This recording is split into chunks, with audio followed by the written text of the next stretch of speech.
No Colégio de Líderes, dentre os assuntos abordados, tratamos das emendas impositivas. E falamos da importância desse legislativo enquanto poder, que ele seja mais respeitado, se faça valer. Ele não pode ser tratado simplesmente como um espaço de influência direta, não que o governo vai deixar de ter, é natural que tenha pelas relações políticas, mas onde o governo determine o que pode, o que não pode ser feito. Mas, infelizmente, é assim que o Legislativo tem se portado.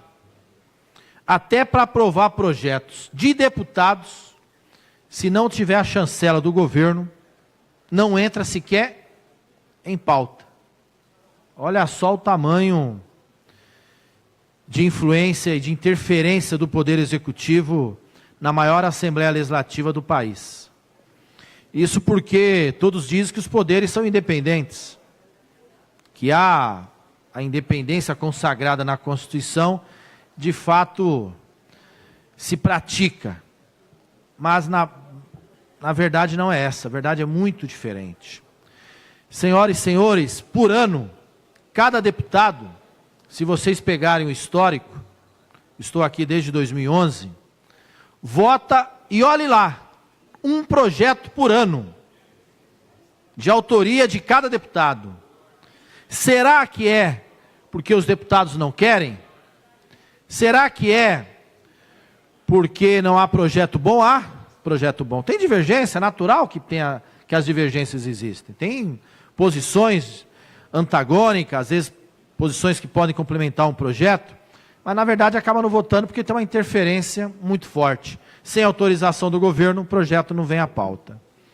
E falava para o deputado Cauê, presidente da casa, sobre as emendas, porque além de legislar, de criar leis, os deputados podem fazer as indicações, também é constitucional, está no regimento, de sugestões, de intervenções do Poder Executivo, numa cidade X, numa cidade Y, para atender determinada demanda de determinado público, vai lá e faz uma sugestão para que o Executivo, nesse caso, ouvindo o Legislativo, a Casa do Povo, a Casa Plural, possa fazer o seu devido encaminhamento.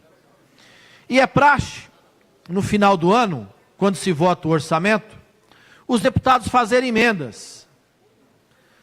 Vai atender um público ligado à cultura, vai atender o público ligado à saúde, vai atender um público ligado às universidades, vai atender o público de um prefeito, de uma região, que demanda uma obra, uma intervenção, e vai lá e faz as emendas. Os deputados vão lá, colocam as suas emendas, sugestões na proposta orçamentária. Nenhuma delas é aprovada. A comissão de orçamento, onde o governo, o deputado Olim, tem a sua maioria na casa, reflete também na comissão, não aprova nenhuma das emendas.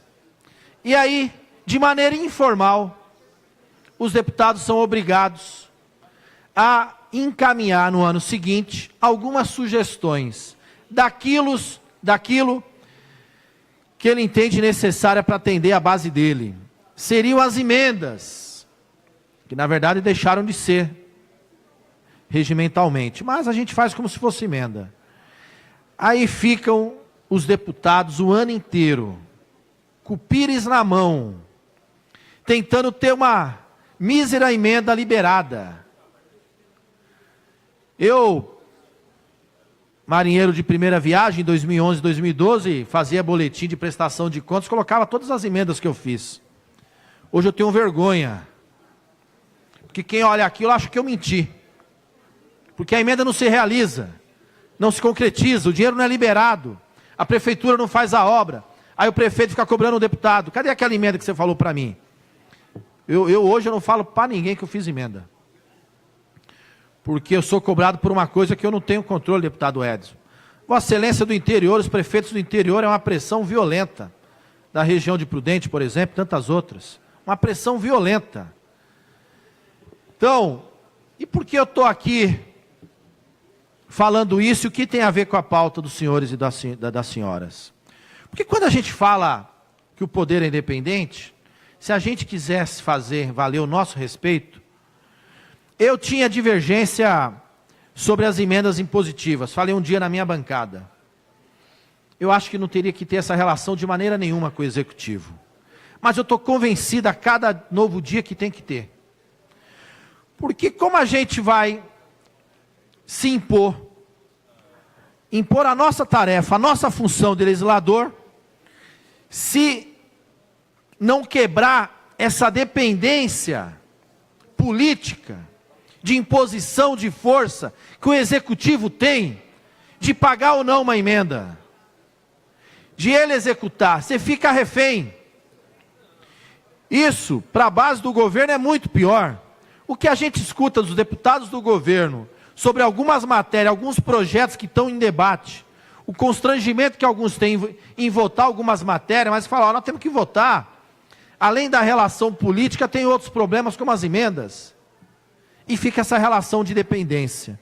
Então, para que haja a independência, dentre outras coisas, tem que ter o orçamento impositivo. O deputado Zé Américo, que Vossa Excelência foi presidente da Câmara de São Paulo, e lá, as emendas dos vereadores são cravadas no orçamento. Então lá, tem uma rúbrica, tem uma descrição do objeto, está dito, está escrito, e o governo tem que executar. É assim no orçamento federal, é assim em algumas assembleias legislativas. Por exemplo, a Assembleia do Paraná, com 7 milhões por ano para cada deputado, para que eles indiquem para suas bases. Isso quem falou hoje em reunião, foi inclusive um deputado do PSDB que me informou esse valor. Eu falei, não pode ser, 7 milhões na Assembleia. Falou, é sim, a Assembleia do Paraná, muito menor do que a nossa, com todo respeito ao Estado do Paraná, e também a Assembleia Legislativa. Mas só para ver a dimensão e a forma como nós somos tratados, e por que o Executivo tem esse controle absoluto sobre a Assembleia Legislativa, que impede um debate aberto, um debate franco, sobre os projetos de lei, que impede os deputados instalarem CPI, para que possa também cumprir o papel de investigação,